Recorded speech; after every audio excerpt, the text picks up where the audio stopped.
রক্তের সাথে বেইমানি, এটার উদাহরণ আমার জানা ছিল না, কিন্তু একটা উদাহরণ আমার চোখের সামনে ভেসে উঠল। সেই উদাহরণটি হচ্ছে উপদেষ্টা নাহিদ এবং জুলাই আন্দোলনে আহত হৃদয়ের মাঝখানে।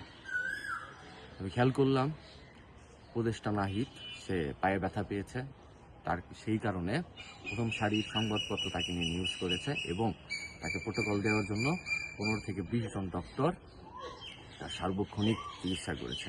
আর আরেক দিকে থেকে দেখলাম হৃদয়, তার বাবা তার চিকিৎসার জন্য তার রিক্সা বিক্রি করেছে, গরু বিক্রি করেছে, কিন্তু তাকে বাঁচাতে পারেনি।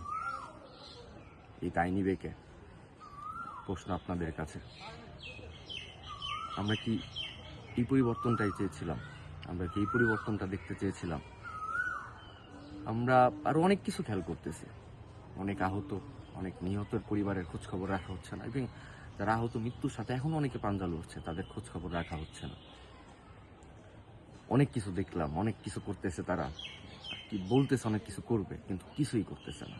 কোনো আহতর খোঁজ খবর প্রপারলি তারা রাখতেছে না। কিন্তু তাদের কাছে তো চাহিদা ছিল এদের খোঁজ খবর তারা রাখবে, কিন্তু তারা রাখছে না। তারা তাদের নির্বাচনী প্রচারণা নিয়ে ব্যস্ত। একটা নির্বাচনী প্রচারণায় তারা 40 থেকে 50 লক্ষ টাকা ব্যয় করতে পারে, একটা আহতর পরিবারের পাশে দাঁড়াতে পারে না। অনেকের জীবন মানের এমন পরিবর্তন হয়েছে সেটা বলারও অবকাশ রাখে না। আপনারা দেখতে পাবেন অনেকের নাম আগে ছিল ডার্বি পাটোয়ারি, এখন হয়েছে বেনসন পাটোয়ারি। আসলে এই ব্যর্থতাটা কার? তারা কি পেয়েছে?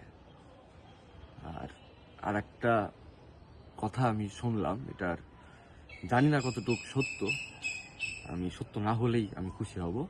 সেটি হচ্ছে উপদেষ্টা মণ্ডলী একজন, তার সাথে কথা বলতেও নাকি 5 কোটি টাকা লাগে।